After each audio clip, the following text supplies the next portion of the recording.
चारों तरफ अंधेरा ही अंधेरा था। अमावस्या की रात थे। पंकज तेजी से गाड़ी चलाई जा रहा था। उस हाईवे पर एक भी गाड़ी नहीं थी, पूरा सुनसान था। अभी रात के 9 बज रहे थे। तभी अचानक से उनके कार के अंदर काफी गर्मी बढ़ गई। उन लोगों को बहुत अजीब लगा कि ऐसा कैसे हो सकता है, ठंड के महीने में भी गर्मी कैसे आ सकती है। तभी कोमल ने कहा, ये कौन सा हाईवे है जहाँ हमें कोई दिखाई नहीं दे रहा। इस पर पंकज कहते हुए बोला, बस इतना जान लो कि इस रास्ते में जो दिखता है वो कोई और नहीं बल्कि एक छलावा होता है। वैसे ये NH33 है, इसलिए हमें ध्यान देना है कि कोई भी कितना भी ज़रूरतमंद क्यों ना हो, हम कार से नहीं उतरेंगे और ना ही कार को रोकेंगे। कार अंधेरे को चीरते हुए आगे बढ़ती जा रही थी कि तभी अचानक से गाड़ी के सामने एक बूढ़ा आदमी आ गया, जिसकी वजह से कार उसके ऊपर चढ़ गई। तभी मैंने उसको नज़रअंदाज करते हुए कार को वापस से बढ़ाने लगा कि तभी कोमल ने कहा, उनकी हालत बहुत ख़राब है, वो बहुत जख्मी है और आप गाड़ी क्यों भगा रहे हो।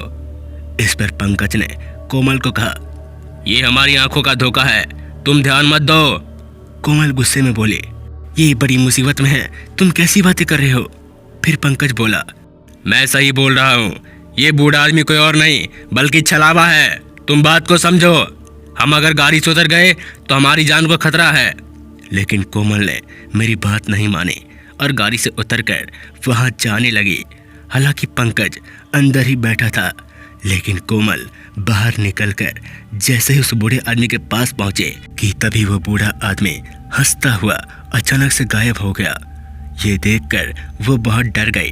तभी पंकज चिल्लाते हुए बोला, जल्दी अंदर आओ। लेकिन तब तक बहुत देर हो चुकी थी, क्योंकि कोमल को किसी शक्ति ने दूर धकेल दिया था। अचानक से उस हाईवे पर जोर जोर से हंसने की आवाजें आने लगी। ऐसा लग रहा था कि कोई लड़की उन्हें देखकर हंस रही हो। इधर पंकज गाड़ी से निकल ही नहीं पा रहा था। ऐसा लग रहा था कि कोई बाहर से धकेल रहा हो। पंकज का दिमाग काम नहीं कर रहा था, उसे कुछ समझ नहीं आ रहा था कि करूँ तो करूँ क्या। उसके बाद कोमल बाहर रोते हुए पंकज को पुकारे जा रही थी। तभी पंकज को याद आया कि उसकी दादी ने उसे बताया था कि जब भी ऐसा कुछ हादसा हो, जब हम कुछ नहीं कर सके तो भगवान को याद करना चाहिए। उसने तुरंत अपना फोन निकाला और महामृत्युंजय मंत्र लगा दिया।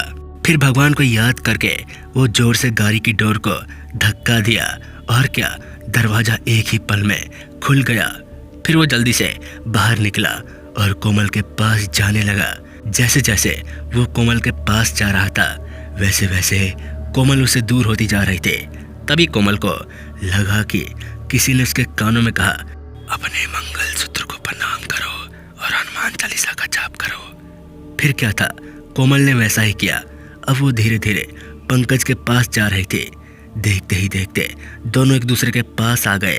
फिर कोमल ने पंकज से माफ़ी मांगे। उसके बाद पंकज ने कहा, अब जल्दी से चलो, यहाँ से अभी खतरा टला नहीं है। यहाँ एक आत्मा नहीं, अनेकों आत्माएं हैं। फिर वो दोनों गाड़ी में बैठकर तुरंत ही काफ़ी तेज रफ्तार से उस हाईवे से निकल गए और उस रात उसकी जान बच गई। लेकिन आज तक कोमल को समझ नहीं आया कि उसके कान में किसने कहा था कि मंगलसूत्र को प्रणाम करो और हनुमान चालीसा का जाप करो। तो दोस्तों, इस कहानी में इतना ही। अगर आपको कहानी अच्छी लगे तो हमारे चैनल फियर पॉडकास्ट को लाइक, शेयर, सब्सक्राइब करना ना भूलें।